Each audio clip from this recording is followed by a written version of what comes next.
Good afternoon, everyone. Thank you so much for coming to Radically Rural on our first day here. We're very excited to have you. I hope you all have been enjoying the keynote in the first session. Yeah? All right. A little excitement. I love it. All right, my name is Amanda Littleton. I work with the Cheshire County Conservation District, which is the county which we are in here. We work with a lot of farmers, forest landowners on natural resources conservation, as well as farm viability initiatives. And we're very excited to be partnering with all the folks here today on the panel and everybody else that puts so many people who take the time to put this conference together. So this is the Land and Community track. This is our first session of the conference. And I just wanted to give everybody a heads up in case these types of topics are of interest to you. We do have one more session tomorrow on the social values of agriculture and what that means for communities. And that's going to be the afternoon session at 2 p.m.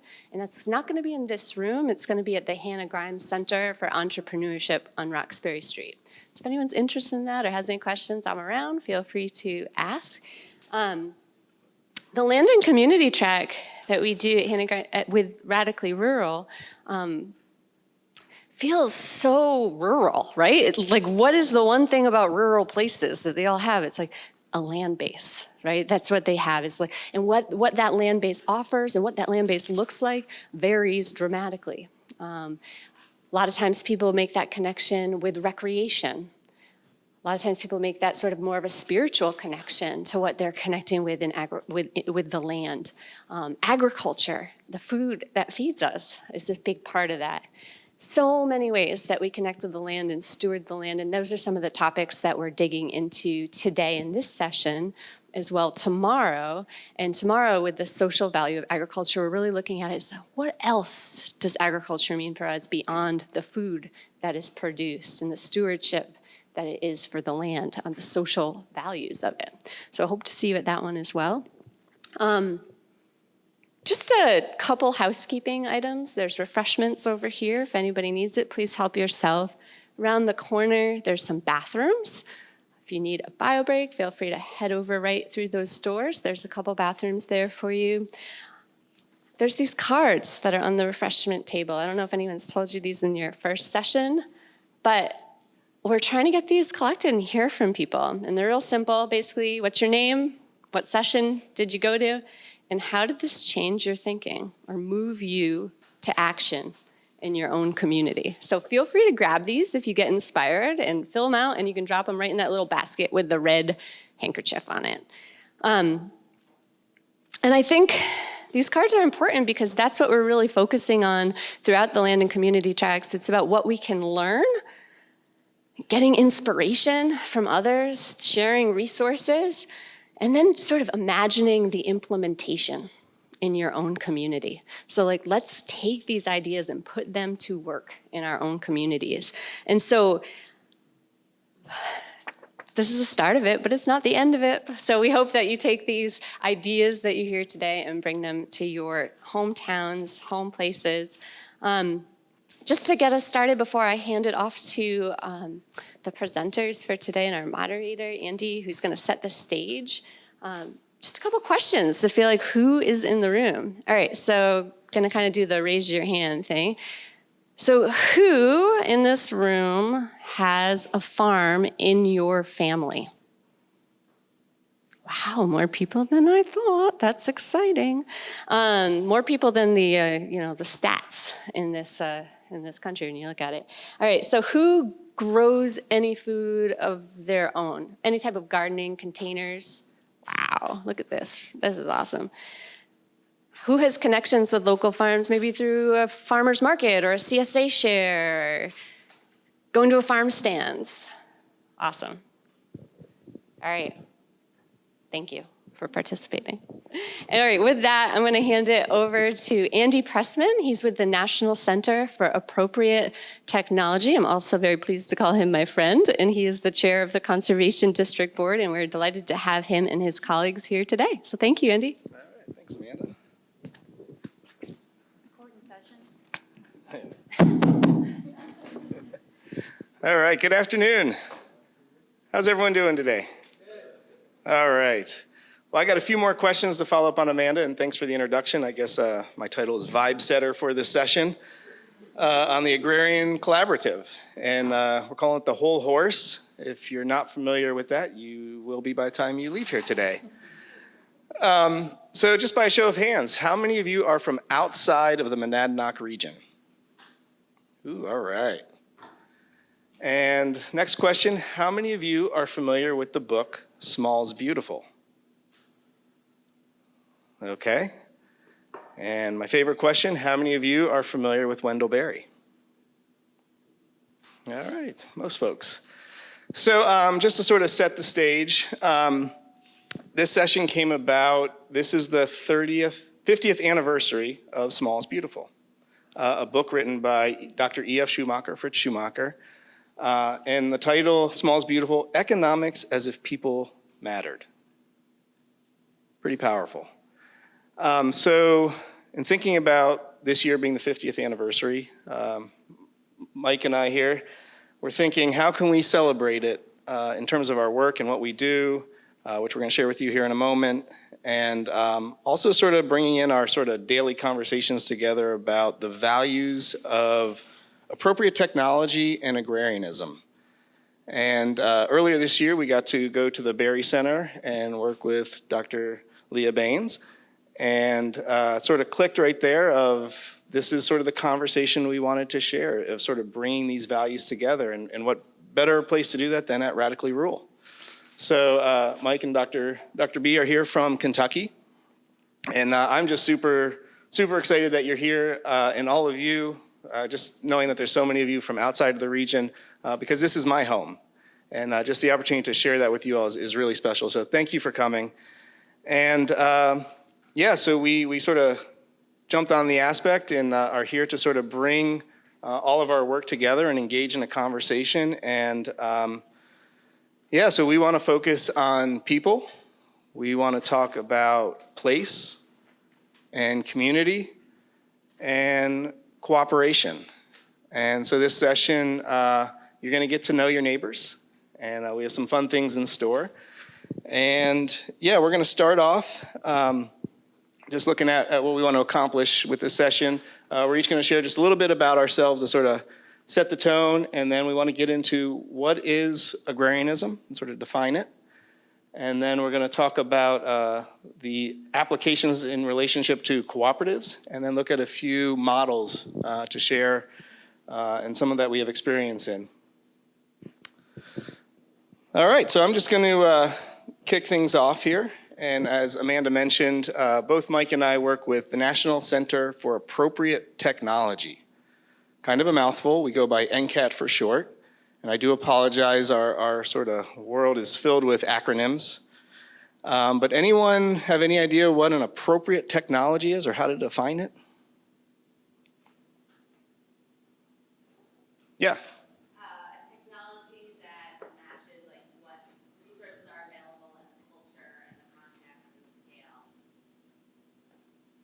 It's pretty good. Anyone have anything to add? All right, so I'm just going to talk a little bit about the definition, but sort of bring it to our work with the National Center for Appropriate Technology. We're a nonprofit organization that started during the energy crisis of the 1970s. And specifically, the folks that founded the organization wanted to figure out ways to support underserved communities with their energy needs. So when we started off in 1976, our organization focused heavily on weatherization, energy efficiency, and renewables. And we had a very large staff at the time of engineers, architects, and folks to really immerse themselves in these communities to help address energy needs of underserved communities. And that lasted for about 10 years until the mid-1980s when a lot of the federal funding was taken away from these programs. So our organization really started to struggle, and at that time, the sort of last remaining folks that were part of NCAT started to put their heads together and say, you know, we're trying to address the energy needs of these communities, but what's sort of another way we can help support them and the sort of next big priority that was identified was food security. And so the few folks sort of went and looked for some funding, and out of that in 1986, received some funding to start providing technical assistance specifically on sustainable and organic agriculture to help these communities with their food needs and making sure they have access to healthy and local food. By 1987, our organization, the program that they were running, was written into the Farm Bill and referred to as ATTRA. Anyone here familiar with ATTRA? All right, another mouthful for congressional language. It stands for Appropriate Technology Transfer to Rural Areas. So we've been in the Farm Bill ever since. Each year we do have to go to Congress and ask for a little bit of funding to help support the program, but there's 40 of us throughout the country now. We all sort of specialize in certain areas of agriculture to provide assistance. And we kind of see ourselves as, we work very closely with cooperative extension, but we operate in every state. And we really focus on taking information of what works and what doesn't work on farms and making sure that that gets into the hands of other producers. So we really work closely with extension and other folks who do the research aspect, but recognizing that what happens in a lab or research plot doesn't always happen on the farm. And that's where we really come in and say, you know, this is what we've learned and this is what we want to train you on and provide technical assistance. So Mike's going to talk a little bit more about that and some of our work. But yeah, so sort of going back to appropriate technology, I'm going to read a quote here that sort of really resonates with me. And that is, appropriate technology is being mindful of what we're doing and aware of the consequences. Appropriate technology works from the bottom up. It is not an overlay to the situation. It's a genuine grassroots solution to economic needs. And so looking at this slide, I think that it sort of encompasses what it is, and I think you did a really great job defining it.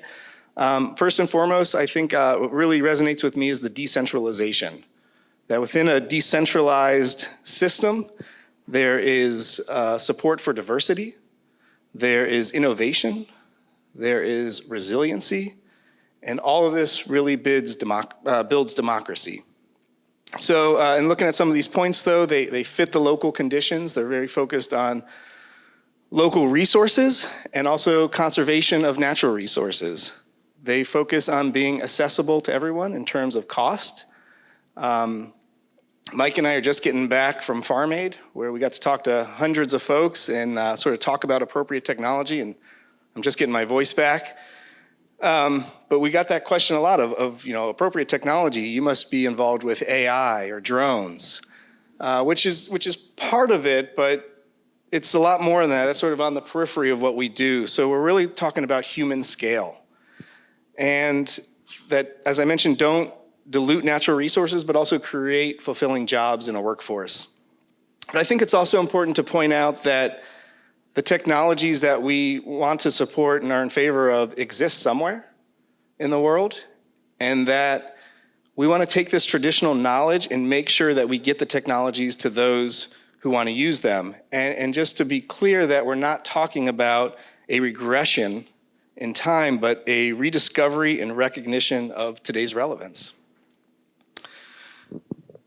So sort of going back to the first question about small is beautiful, that's really what planted the seed for NCAT, is this book, Small is Beautiful by Yves Schumacher, who referred to them as intermediate technologies. And during the 70s, there were several international centers that opened up, and we happened to be the one in the US, and we're based out of Butte, Montana.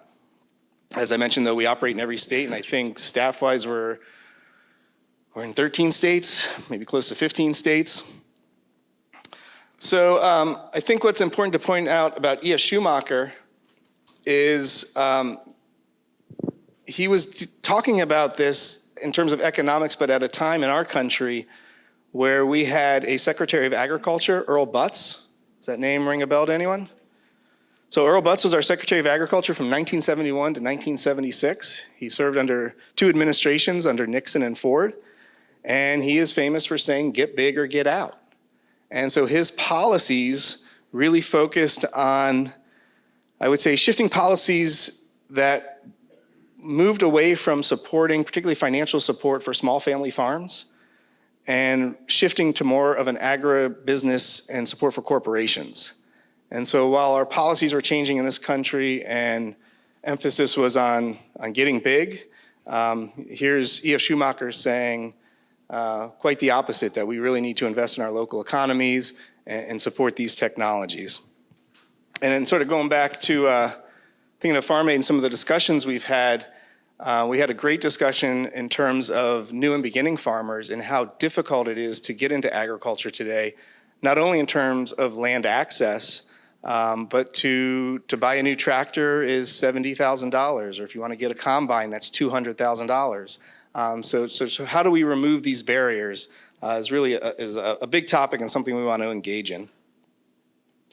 So I'm just going to read a quote here in grabbing this book off my bookshelf to bring today.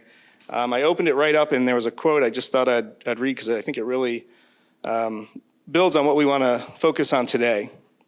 And so from Small is Beautiful, E.F. Schumacher is saying, "On the one side, I see the people who think they can cope with our crisis by the methods current, only more so. I call them the people of the forward stampede. On the other side, there are people in search of a new lifestyle who seek to return to certain basic truths about man and in his world. I call them homecomers." So in just finishing up, each of us just wanted to share a little bit about what home is for us. And I mentioned I live here in the Monadnock region in Cheshire County. My family and I operate a small farm in Jaffrey, which is home of Mount Monadnock, which is the second most hiked mountain in the world. And I'd just like to point out this map is from the Conservation District, but it sort of shows a good model of what the New England landscape looks like in terms of farms and agriculture and production. To recognize, though, that all those dots represent farms, but we are an area of small farms and a lot of rocks. So just recognizing scale is, I think, really important. And if we think of the USDA definition of a small farm, it's now defined, it's always been defined, not by physical size, but by gross sales. And the definition was changed a few years ago. So with the current definition is gross sales of $350,000 or less per year. It's a pretty big amount. So, that could be a 4,000 acre farm and a half acre farm could all be considered a small farm and access the same programs and resources by that definition of the USDA. I also want to point out too, though, that according to UNH Cooperative Extension, that farms in New Hampshire, 83% of them gross under $25,000. And I think that's really important to recognize as we dive into this discussion of cooperation and the values of appropriate technology and agrarianism, in that it's very specialized in terms of you can go to this farm and get your milk, you can go to this farm and get your pork, you can go to this farm and get your veggies or flowers. So it's very cooperative in that way, but also recognizing that it requires most likely a different type of business or service being provided by the family, or someone in the farm works off farm just to help pay the bills and support and manage towards our farm and family goals. So on that note, I'm going to turn things over to Mike to introduce himself. And yeah, thank you all for coming.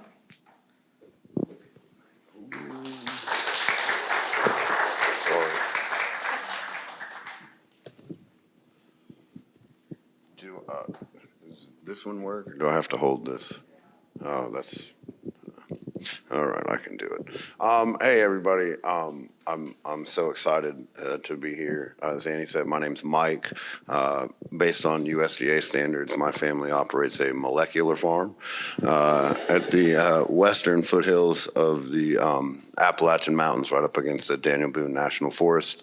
I didn't get the map memo until it was too late, so I don't have a good map, but we've got a little snapshot of our diversified family farm. We live in the small town of Livingston, Kentucky. We have a population of 308, and while I don't have a map, I can give you some context as to what type of rural community is. We have 308 people in 48 Baptist churches, so that can give you some perspective as to where I live. I've got to use this. Sorry, it'll take me a minute. In terms of, I always have a really hard time when somebody asks me what I do for work. In truth, a lot of that is because just like rural communities, it is diversified and it is continually evolving. And I work on a lot of different projects, and we can breeze through them real quick. But at the end of the day, these projects all intersect between agriculture, ecology, food systems, and rural community resilience. And so they're all, from my perspective, focused on building thriving rural communities that can withstand the challenges that we are going to be facing ahead. So real quick, just to cover some of these, I do work for ATRA, which Andy did a good job discussing, but in my capacity at ATRA, I sometimes write publications, do workshops, things like this, come out and engage the population. I'm also do a lot of work with our Arm to Farm, which I'll touch on that a little bit deeper in just a minute. And then I do some work for our Soil for Water project, which is another project that's focused on soil health. Think about like the soil sponge. Our soil's capacity to absorb nutrients and things is predicated upon how we treat it. And that's a peer-to-peer learning program that helps farmers share things that they've done to make their soils more resilient. And then also, I don't do a lot of work with them, but I've just recently started doing a lot of work with our Agri-Solar project, which works on that intersection, again, trying to help smaller farmers diversify that intersection of energy and agriculture. And that's where you'll see agriculture systems integrated with solar, grid-tied solar panel arrays that are, whether they're grazing sheep or planting pollinators or other types of cover crops. And so I think that's it for me. So I'm going to make my co-host very nervous here because one of the notes on when Dr. Bain sent me this to prep was to tie it all together. And now I can't see your face, but I'm real excited. Ironically, much like Schumacher's book, I too this year turned 50. And I was born in a small town at the other end of the Appalachian Mountains in Maine, very rural town. And I grew up quite ashamed of where I came from, and did everything I could to envision my life outside of there. And as soon as I graduated from high school, I joined the military and I took off to start my life. Flash forward a few years and I had a family, and I started really thinking about how good my childhood was and how I was confused by other people's perceptions of who I was and where I came from. And so I kind of found my way back. And when you turn 50, you don't have to raise your hands, but all of you out there that have had this problem will understand.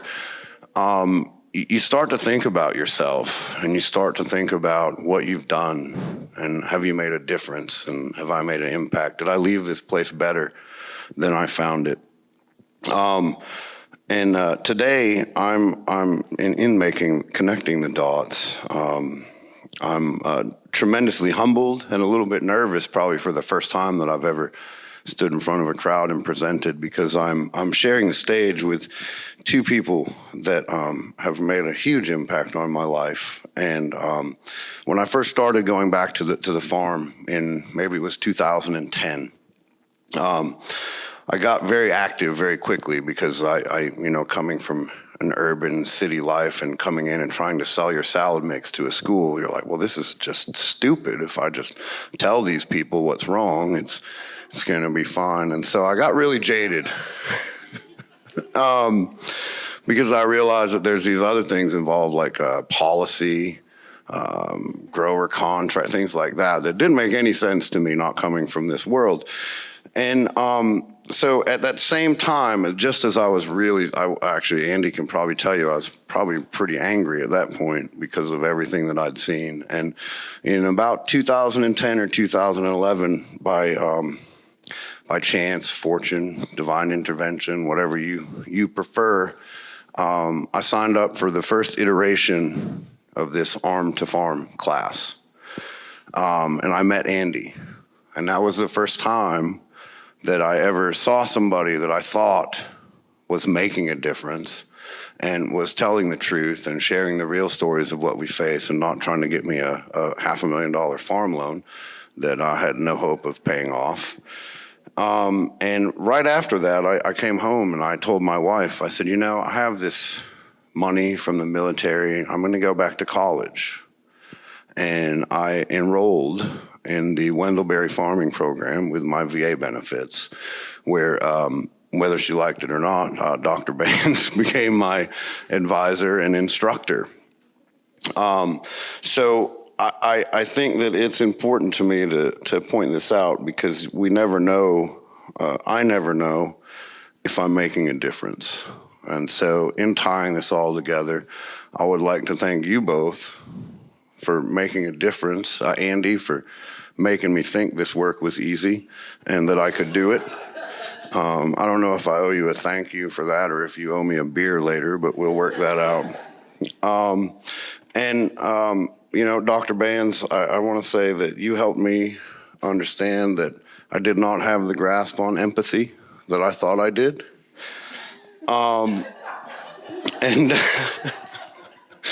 And also for teaching me that it's all right to speak truth to power, but more importantly, teaching me the less aggressive ways than I had of speaking truth to power.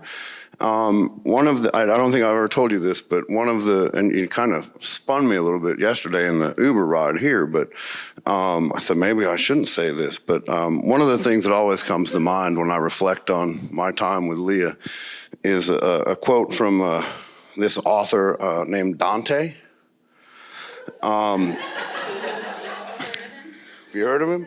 Everybody raise your hand if you've heard of Dante. All right. So the one thing that you taught me is the hottest places in hell are reserved for those who in time of great moral crisis maintain their neutrality. So Dr. Baines, thank you for letting me know that it's okay for me to be contrary and then teaching me how to use it good. I think that's my time. I hope I tied it all together for you.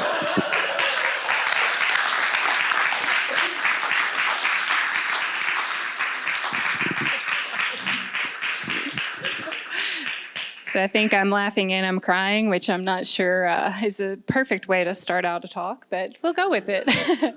And there's no holding back that contrarian. Just gave you a laneway for it. So and also, is that me on that picture? I think it really looks like me, and that's my doppelganger in the Atra photo. So you never know. So thank you all so much for joining us today, and I missed the memo about including really cute pictures of your children in the presentation, because believe me, if you'd seen Burley, you would also be smitten, as I am. However, I do have a really very, very high-tech map. I did get quite a bit of slack about my mapping skills here, but I hail from Henry County, Kentucky. We love our counties in Kentucky. We have 120 of them. I live in north central Kentucky, and you can see it's in the red there. And then on the detail map, you have an image of Henry County. We have the Berry Center proper, which is in Newcastle, and then the Berry Center Farm, which is in Port Royal, and that's where my home place is. I live right on the bluff above the Kentucky River, and I was born and raised in Kentucky, have always lived there, and it is my home place, and hopefully, fingers crossed, if I have any choice about it, it will forever and always be. You know, when I think about orienting, and I think about especially talking to a group of folks who frankly, with a few exceptions, I don't know from Adam, and I don't know where you hail from. I don't assume that you will be familiar with Henry County and the work of the Berry Center, so I'll just give you a little bit of grounding there geographically, and also to think about why it is that the Berry Center was founded in 2011. So When Wendell Berry published The Unsettling of America in 1977, he spurred a broad-ranging and long-ranging conversation about the industrial designed crisis that has led to the staggering losses of farms and of farmers. And then, as he still continues today, he just published 2 books last year, and one of them is a tome that is a doorstopper. And he writes every day. So he is still, unfortunately, he is still chronicling the damages to land, air, and water that are connected to economic decline, to the farmland and farmer losses, rural decline, which is, of course, inevitably and always connected to urban decline, and also the corresponding class and race divisions that we see in urban and rural communities. So the Berry Center was founded in 2011 to really acknowledge that one way of addressing this is that ultimately we have to have more farmers, and they must be able to afford to farm well. Andy mentioned that most of the farmers in this area, this is like $25,000 is gross income. It doesn't matter what the scale of farming is, doesn't matter what the marketing methods are. Across the board, something like 96, 97% of farmers depend on off-farm income for the majority of their family's income. And, excuse me, so that means that in a place like Kentucky, in a post-tobacco economy, majority of the farmers in Kentucky are working full-time on their farm, and then of course they're also working full-time off-farm. So they're working off-farm in order to pay to farm. So the Berry Center was founded because this is not only a devastatingly backwards situation, it is a crisis. We're not leading towards one, we are in one, and I think probably in good company here, not telling you things you don't know, that these are dire, this is a dire situation. And yet, thinking about something that we heard this morning, that there's no, I wrote it in my notes, I'm sorry to misquote, but there's no strategy without hope. And hope, by the way, isn't the assurance that you will win, because as Wendell says, you don't always win, but you don't always lose either. Like, how's that for a rally cry, right? And so, but it's the assurance that you're doing the right thing in front of you to do. And that's the way, regardless of how it turns out, this is what we do. This is the right thing to do. This is the right thing to do for the land and the community.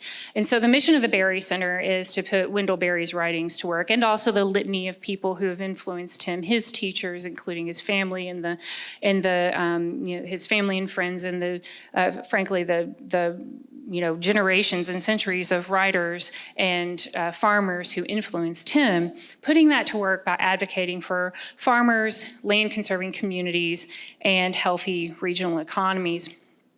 And I entered into this assuming that most people would be at least somewhat familiar with Wendell Berry, so this isn't a full-scale biography.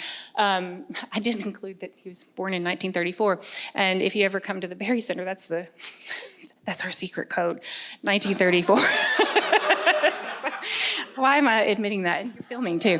We're gonna change it.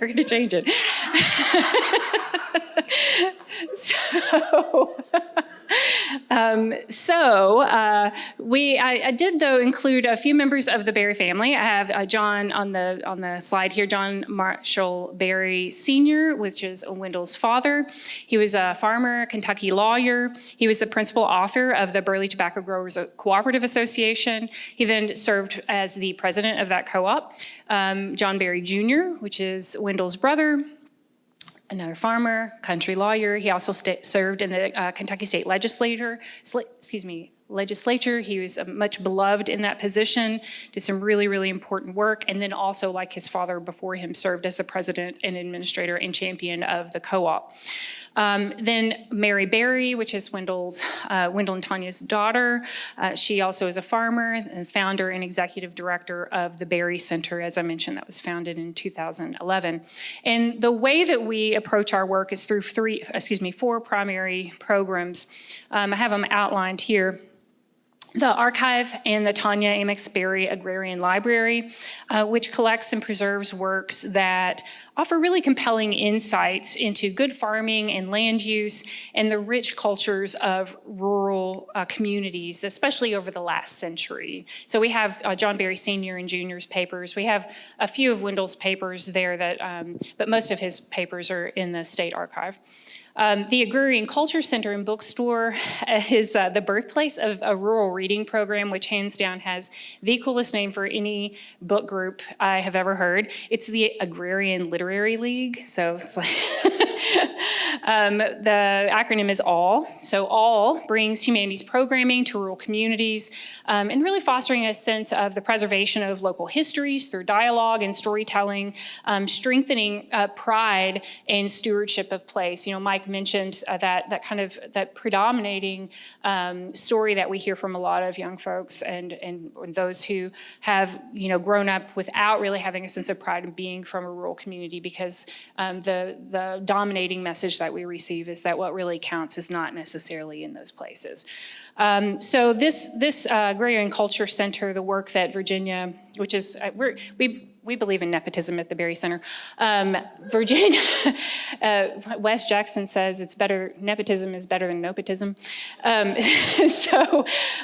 So we have Virginia Berry Aguilar, which is Wendell and Tanya Berry's granddaughter, is the one who directs that program, and she just does an absolutely phenomenal job of really working to help conserve the unique cultures that are found in rural places.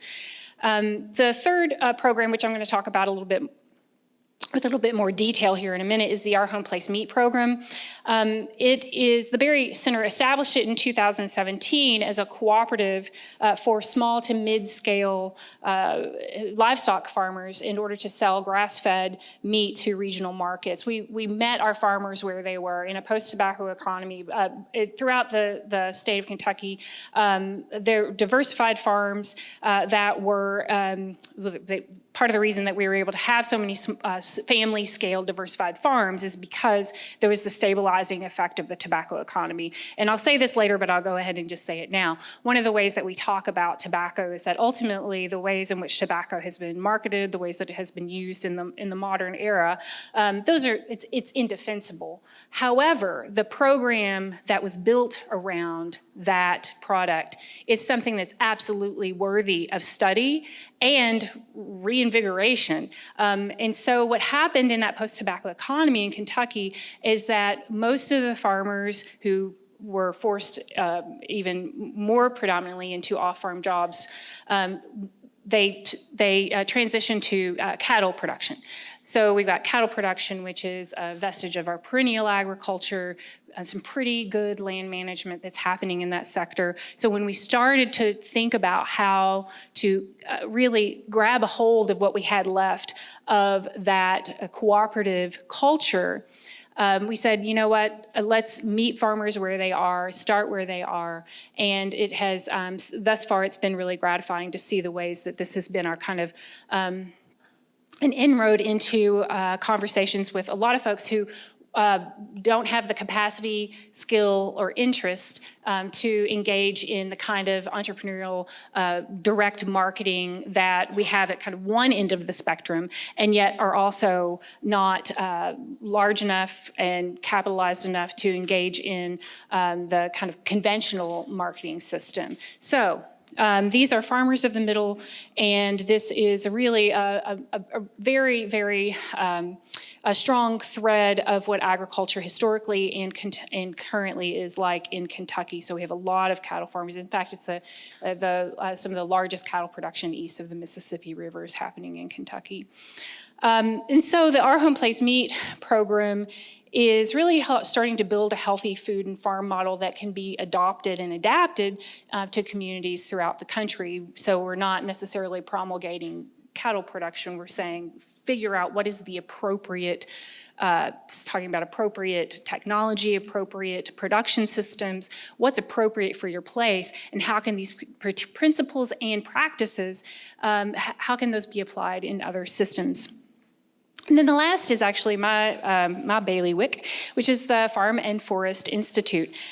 This has previously, in previous iterations, as Mike mentioned, it was the Wendell Berry Farming Program, which we have been very, very what's the word I'm looking for? Just overwhelmingly blessed to have worked with a St. Catherine College, which is a small Dominican in central Kentucky, was the first home for the Wendell Berry Farming Program. And then most recently, it was Sterling College, which is nearby. And my colleague from Sterling College is here, Nicole Savita, and that's in the Northeast Kingdom in Vermont. Also one of the best named regions that I know of. If you're going to name your region, call it a kingdom, right?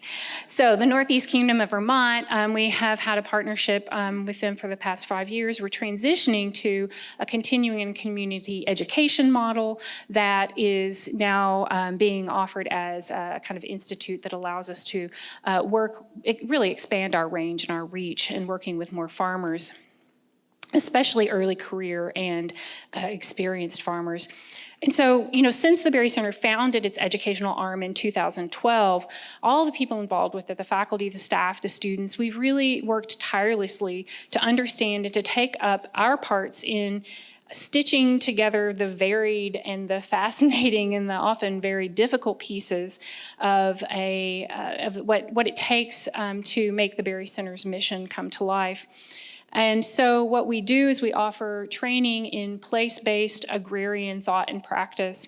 We are giving a slate, a menu of options for early career and experienced farmers, as well as for rural leaders and agrarians really across the kind of geographic and vocational spectrum to think about different kinds of approaches to agriculture, to rural leadership, and also to low-impact forestry that are economically viable and which are rooted in place. And so our three main focus areas are, as I mentioned, livestock on grass production, low-impact forestry, which uses a combination of draft animals as well as combustion power, and then cooperative economics, agrarian thought, and rural leadership. And so our goal in agricultural education is pretty unique. It's not pretty unique, it is unique. We are weaving together a hands-on liberal arts farming curriculum with a diversified mid-scale livestock farming operation using appropriately scaled technology. That's a mouthful, but that's what we're doing. And so, I think that the way that these four programs fit together is that, especially in terms of the curriculum, I'm able to interweave each of these programs into the offerings that we have for the community members, and they're all really quite mutually reinforcing. Okay, so we've used this term agrarianism probably ad nauseum, and by the end of this, tonight, you're just going to be dreaming agrarianism over and over again, especially after I talk. But this is time for us to kind of turn it to you all.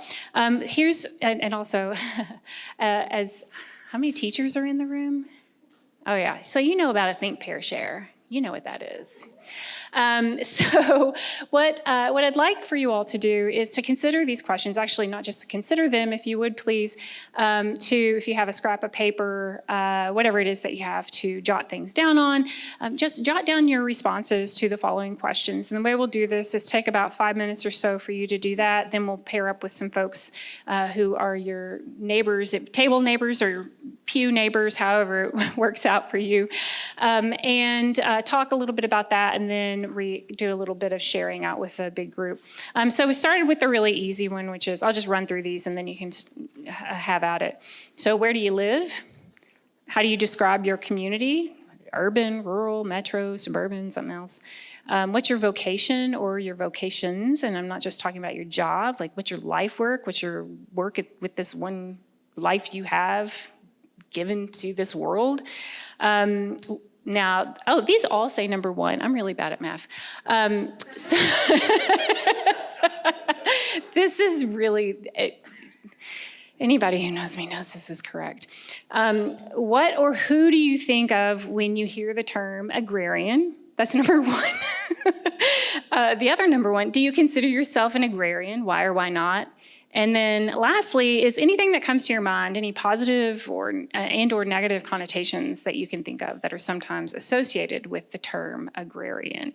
So go ahead and take a couple of minutes, and while you do that, I'm gonna pass out some stuff and I'll try not to distract you. And I am gonna set the clock somewhere.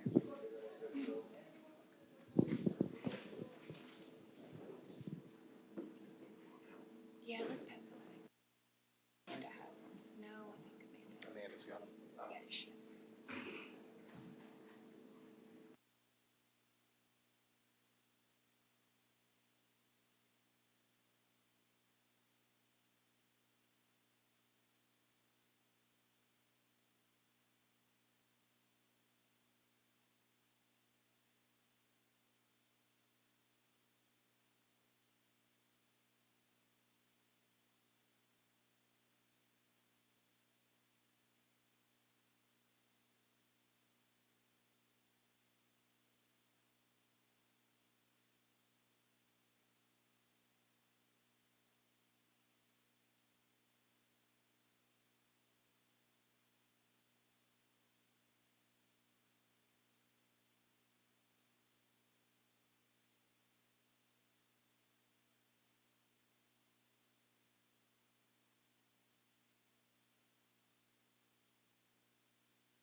So if you will, if you could just pause where you are for just a second, I'm going to flash something else up onto the screen for you, just so that you can have this rolling around in your head.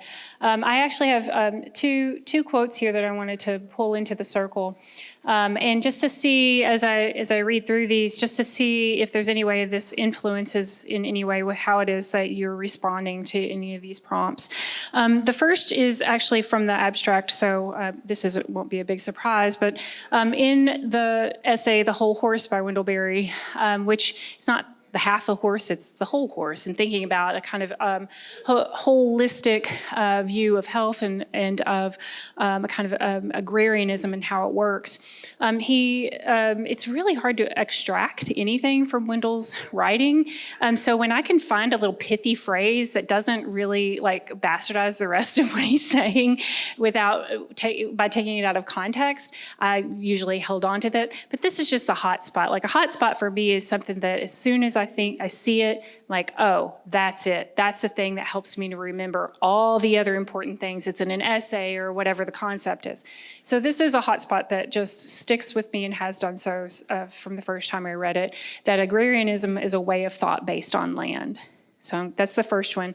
The second is actually on the little, I'm sorry I ran out, but there are some bookmarks that I've distributed, and if you have one of those, it's also printed on that bookmark, that the agrarian population among us is growing, and by no means is it made up of some farmers and some country people. It includes urban consumers who are buying food from local farmers, consumers who have grown doubtful of the healthiness, the trustworthiness, and the dependability of the corporate food system. So just kind of let those roll around as you're thinking about your responses. And if you need a minute or so to finish up, that's fine. But otherwise, I'd love for you to go ahead and turn to a neighbor, 2, 3, however it suits you all, so that you can just chat for a few minutes about some of the responses that you had. You may want to start with the first 2 questions because they're easy. And but then I'll ask for folks to share a few of the responses that you have in just a few minutes. So go ahead.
I know.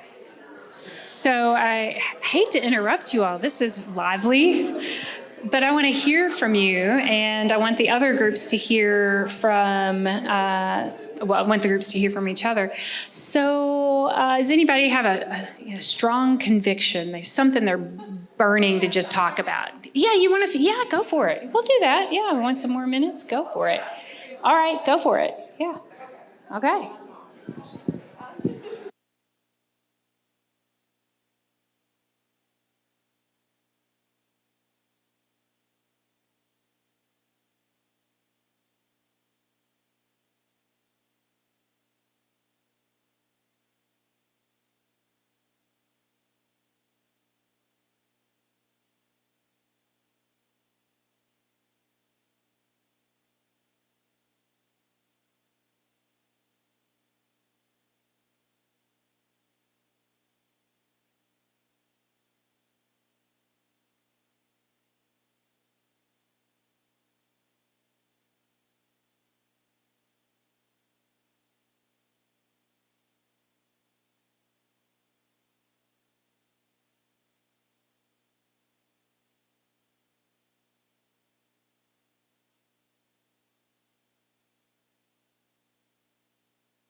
look at this group up front. They're ready.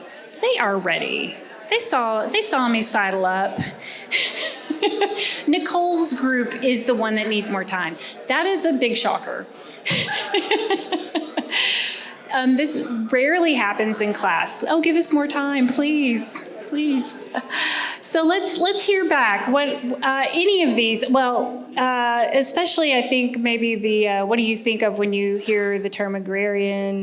Really, actually, just go for it. Whatever you have a burning desire to talk about. Who's going to go first? I can call on people too. I'm a teacher. Hey, in the back, our elected official. Oh, and by the way, for being a leader, you get a sticker. Oh, yeah, sorry for that.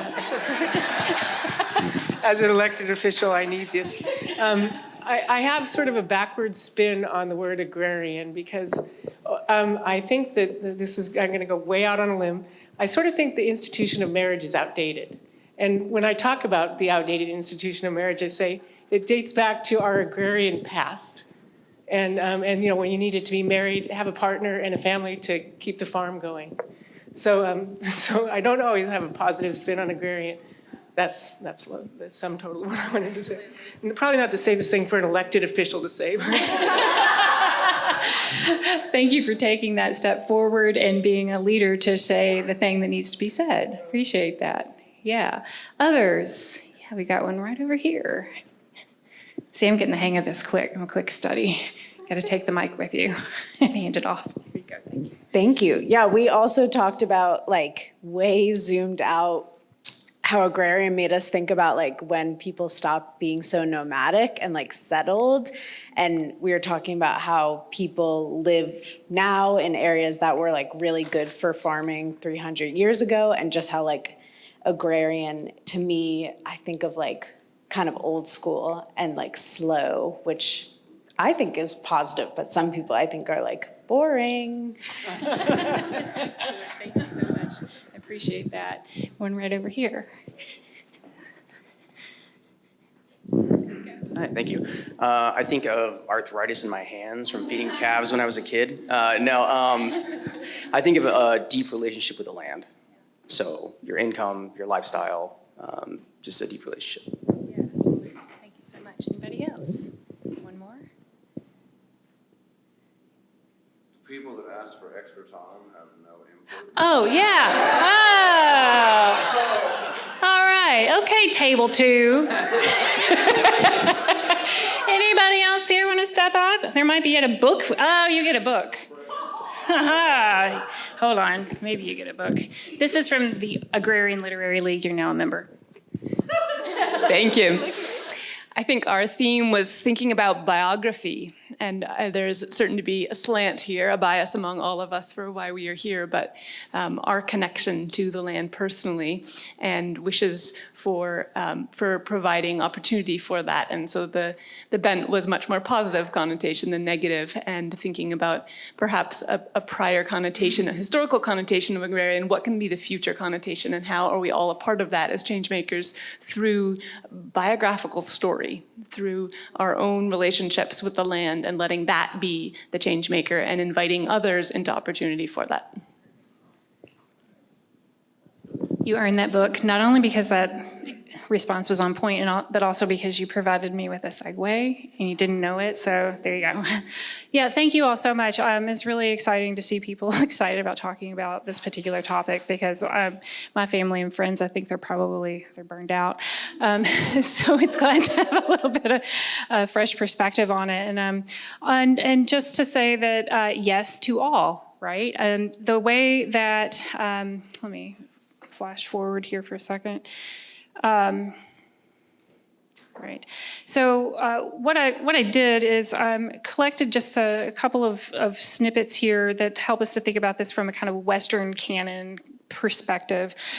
First is this kind of the denotation, the dictionary definition of agrarianism. I just pulled it from a couple of different Oxford dictionaries relating to social systems upon which agriculture is a sustaining foundation. Also a desire for uniform division of lands brought about by dissension arising from dissatisfaction with existing land tenure. So agrarian revolt, these kinds of agrarian reforms that we hear about. Also, there's a book by Victor Hansen. It's called The Other Greeks, The Family Farm in the Agrarian Roots of Western Civilization, which I've found really helpful. So thinking about agrarianism for a lot of folks who are coming from the Western canon, being grounded in that 700 to 300 BC Greek farmers who crafted this kind of model, often called the Georgioi, which are the peasant smallholders, who held up these ideas that small family-centered production on family property was the most efficient and desirable economic system.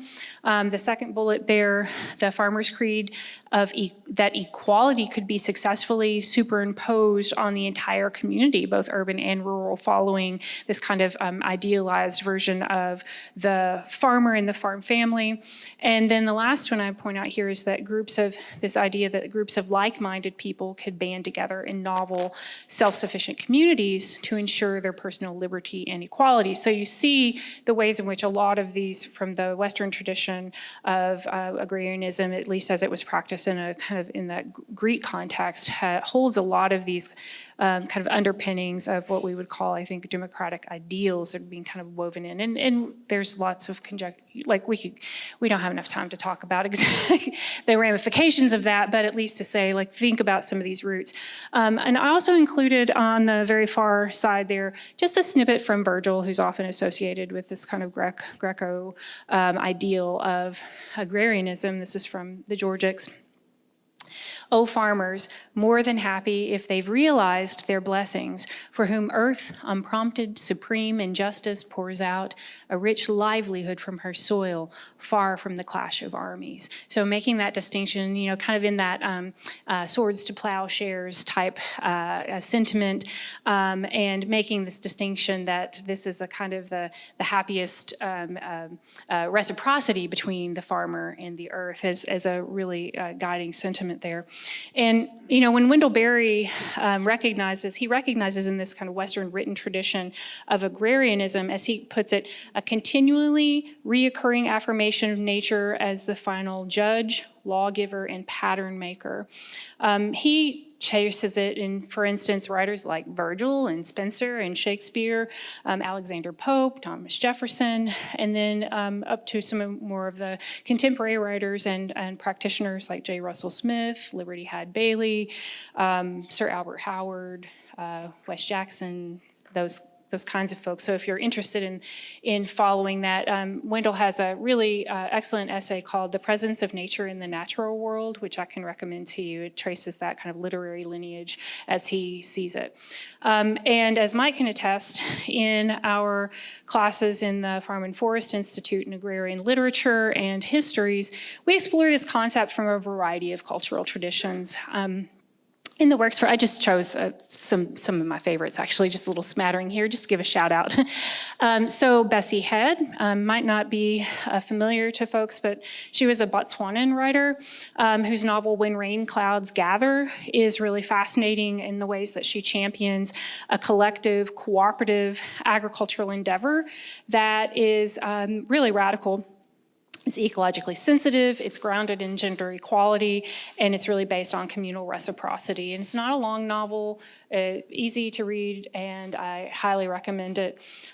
For some folks might be familiar with Leslie Marmon Zilko. She's of the Laguna Pueblo tribe, and in her novels and essays, she really presents an indigenous cosmology that forges agrarian practices that bind landscape and history and imagination, and just like absolutely compelling and nuanced and sometimes wild ways. I really recommend Zilko.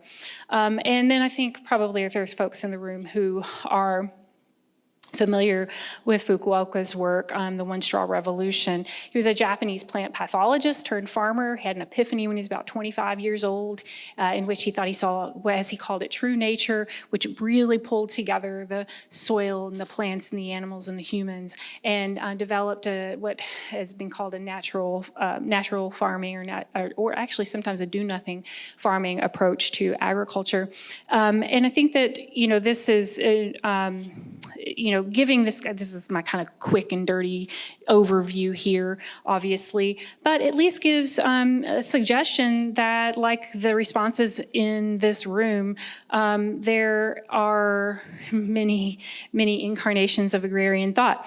And so while our first speaker said that they think of agrarianism as being related to marriage, the way that I think of it is this, which that was interesting parallel. I like to think about all these varying practices as kind of being in the same way that scholars do think about different forms of feminism, that there is no single feminism, there are feminisms. I always think about there's no single agrarianism, there are agrarianisms. And, excuse me, so, the some versions of agrarianism have been put to just really damaging ideological ends. I think it's important for us to recognize that. And when we start to break it apart and to say there is no single agrarianism, there are lots of different ways in which this has functioned in the world, and lots of different, different ways in which anything can be used or deployed, as the case may be, that, there are other versions also that have, offered a mix of land and people sustaining ends, as well as things are harmful. I mean, that's how most things go. Most things aren't quite so cut and dry. And I think it's important for us to start giving these things a fair shake. The version that I personally find the most inclusive is, in all of the usual demographic, like human demographic ways inclusive, but also most useful for acknowledging and acting on our inextricable relationship with and within nature, and having that as part of that inclusivity, is a version that's been dubbed ecological agrarianism. And just to kind of give a short snippet of that, what it does is it kind of folds together some of this Greek-derived belief in cultivating life as a path to equitable social organization with some of the principles of an ecological democracy, which really encourages citizens' direct, hands-on involvement in different kinds of ecological decision-making. The concept is really encapsulated in that description from the whole horse as a way of thought based on land. And, this deceptively simple phrase has, I think, really radical implications for each of us, whether we live in the country, the city, whatever our vocational callings are. By rooting our minds in nature's standards, we alter our foundations, our cultures, our economics, our households, our ethics.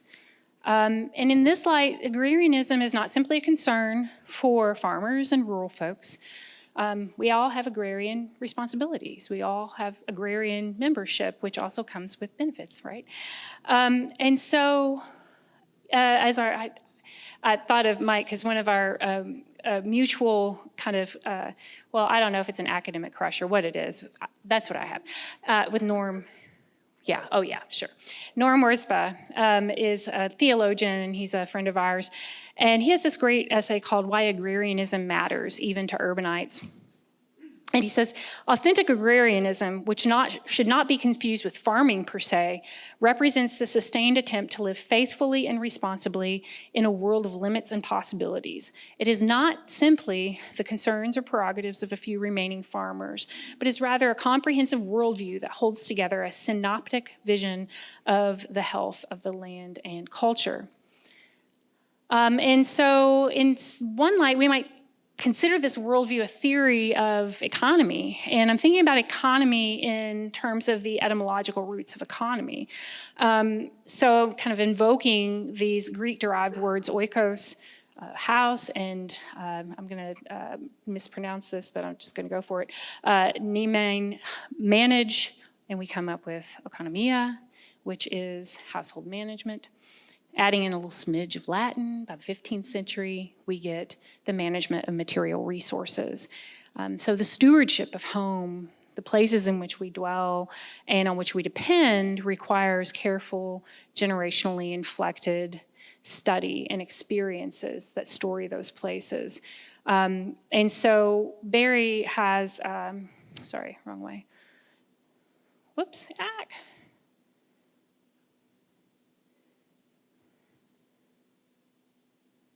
Okay, I have to be patient with technology.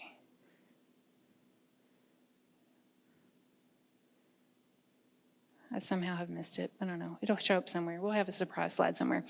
Why not? Numbered everything 1. So his kind of sketch of this, like what does this look like from kind of an economic standpoint, is this great quote.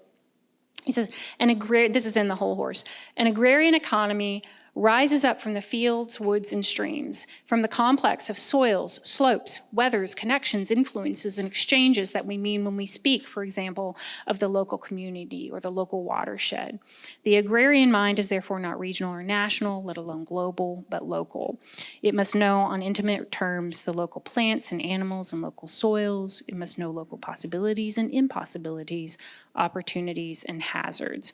It insists on local histories and biographies to part of the response that Table 2, as I've dubbed it, has brought to the table.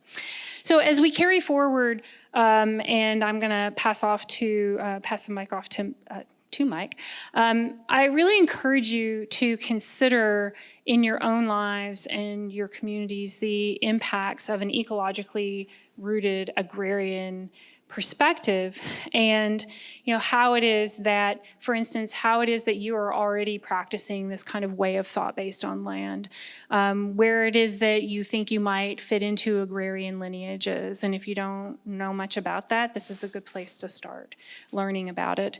And I'd be happy to provide lots of resources. Also to just kind of ponder what would change in your home place, in your communities, in your region, however it is you kind of want to telescopically go out from there. What would change if the majority of people actually started thinking and living and practicing with this kind of an agrarian mindset? So I'll leave you with this, and then Mike's going to talk to us a little bit about application. A real little bit. Oh my goodness. Do-si-do. Great, I am going to try to go quick because we're running up on time, and I know you guys want to talk about cooperatives. So when we think about applying this, I think it's important, as I've learned from Dr. Bands, that first we should look at a couple definitions, right? We have them both up here. We've got 2 definitions up here, cooperation and competition. Cooperation, this is Oxford Dictionary. It's behavior exhibited by individuals working together towards goals that can be shared. And right beside that, there's a definition of competition. And I think while I'm reading this, it's just I want you all to take a minute to think about how, as I'm saying it out loud, how this is intertwined into your lives and the lives of your community. Competition is a rivalry where 2 or more parties strive for a common goal which cannot be shared, whereas one's gain is the other's loss. Competition can arise between entities, such as organisms, individuals, economic and social groups. Competition occurs in nature between living organisms which coexist in the same environment. Animals, including us, compete over water supplies, food, mates, and other biological resources. So why is competition important to this conversation? And I do want to be clear, it's not to denigrate the idea of competition, but just to help shine a light on the priority of competition in so much of our economic and social and cultural lives, and how a lot of times competition takes the place of cooperation, and sometimes even making cooperation seem like a bad thing, because if you're cooperating, you can't win. And so to put it simply, we exist and live in an economic culture and structure that rewards competition this is it, right? This is the most important thing.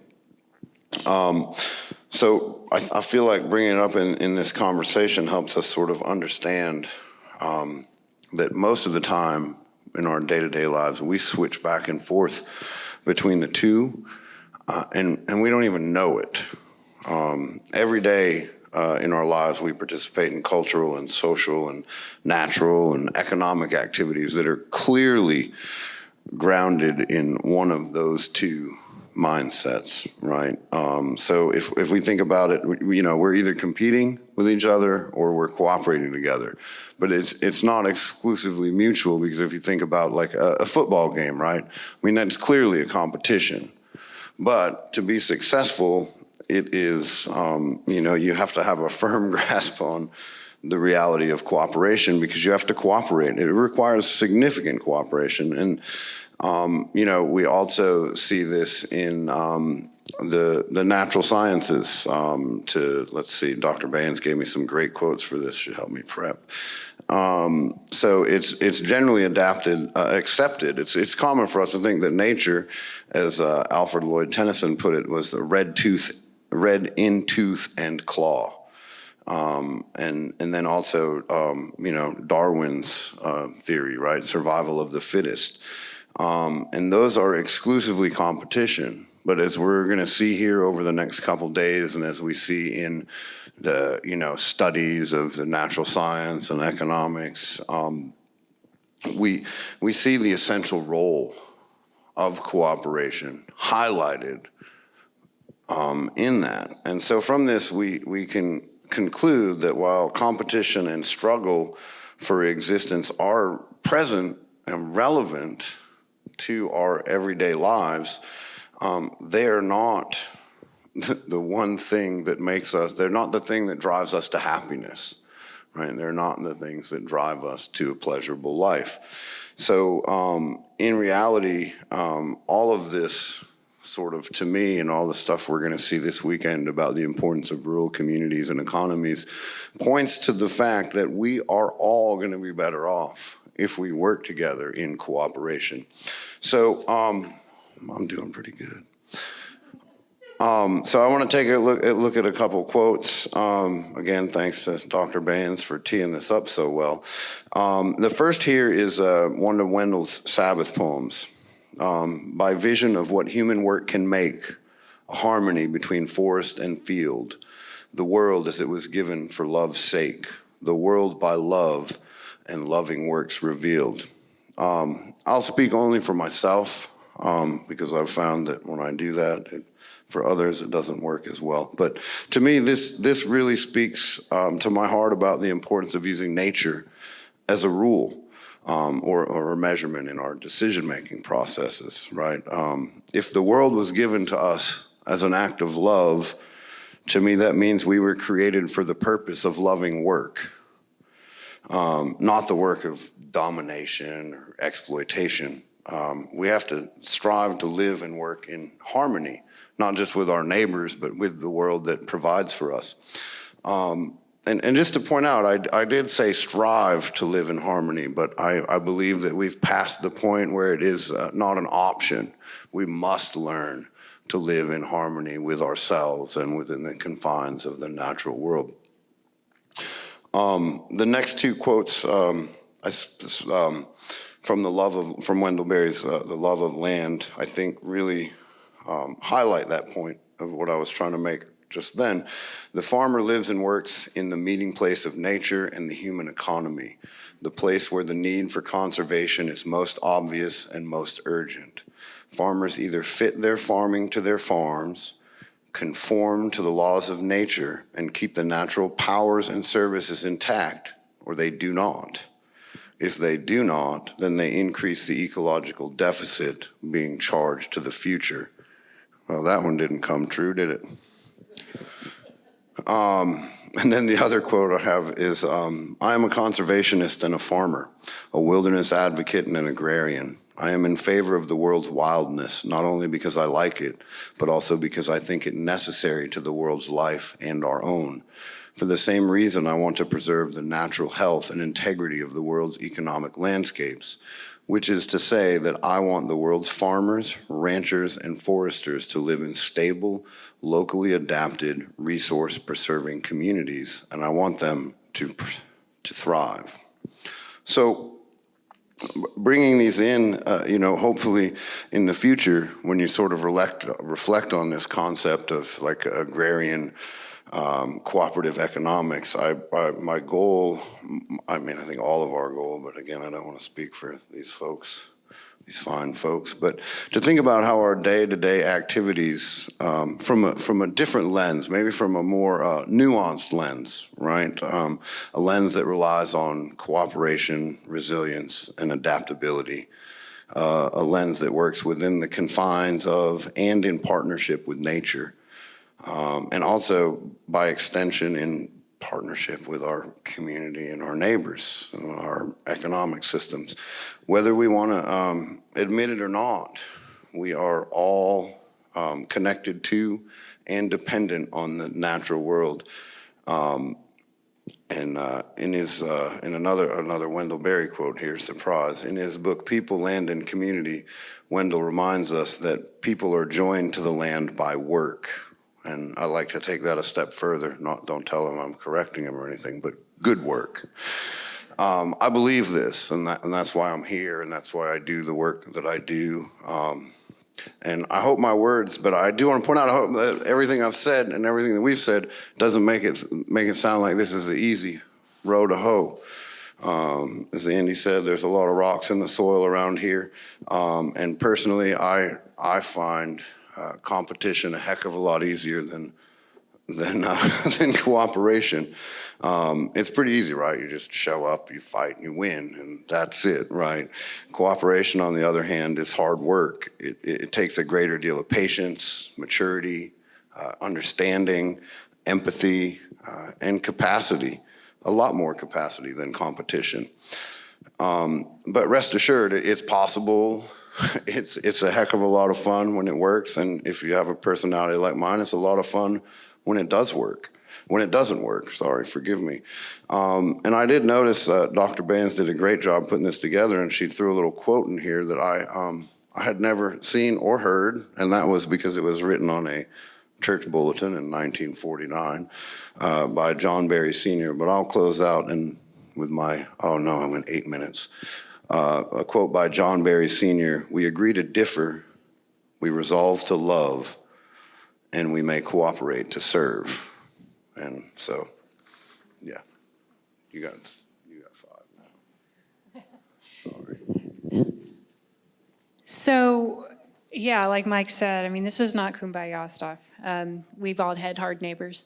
I just ran across the quote by John Berry Sr. as well. It's from our archive at the Berry Center. And and I think that it speaks to, this is all kind of well and good, but what does this actually look like? What does this do for our community? What are some of the models that, like where on earth do we actually even begin? So I have 1, 3, and 3 this time. I have a total of 4 recommendations. Think small. Be wary of the big solutions. Get to know your place and try to stay there and keep learning about it. Not to be limited by your place, but our places are fascinating. They are worthy of our continued study. And in as much as we are able to stay, try to stay. Work where you are with what you have at hand. That means you've got to know your history. You got to take your inventories. Cooperate and be neighborly with each other, with your place, with your neighbor, and also with those neighbors that are across the miles. When the Berry Center has taken this into consideration, there are a number of different things that we have done. And one is that we, actually it turns out that we just did this and didn't know that there were 7 cooperative principles, but it turns out we checked them off, which was a great relief. Because we were thinking about, from a kind of an international perspective, there's some really, really deep history in which the Berry Centers were creating a kind of burgeoning cooperative and the cooperative of the Burley tobacco system in which that is really, it's a part.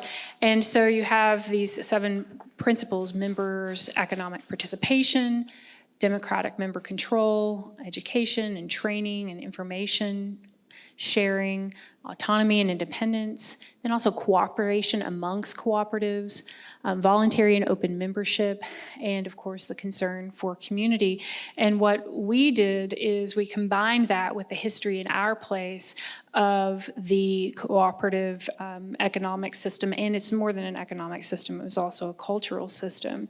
And so just to kind of give you a smidge overview in just the few minutes that we have, there's some brochures, I think, that are on the table that are on one's, they're from Our Home Place Meat. And what we do is we link local livestock producers to local and regional markets by connecting some of the dots between processors, markets, and consumers. And so what the center does is it scouts out and secures markets to determine product demand, and it works with participating Henry County farm families. We have 11 families that are participating in order to determine production costs as well as their production capacity.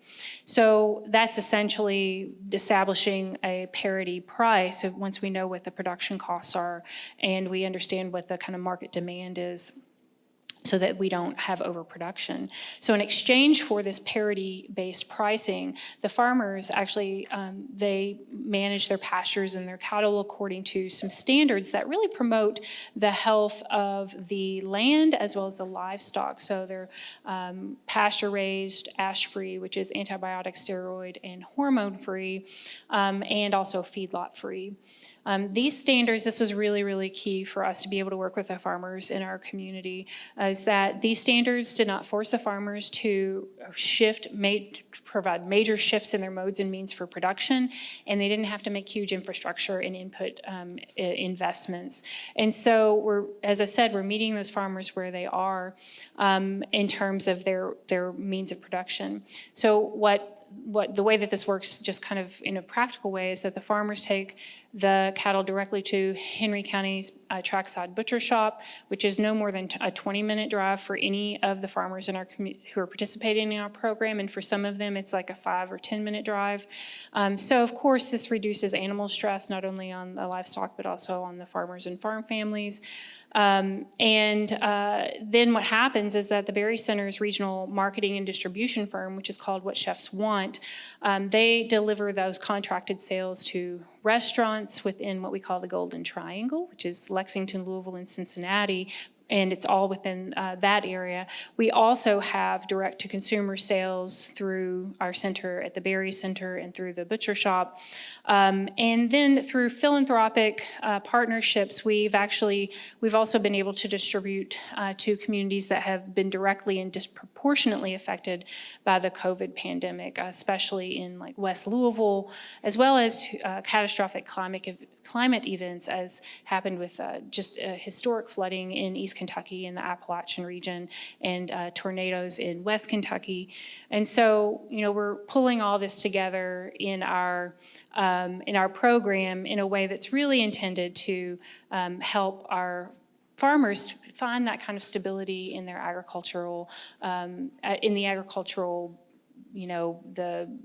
both the financial side of things as well as the kind of cultural side of things, and been really gratified to see the many countless lessons that we've learned about how to pull that all together.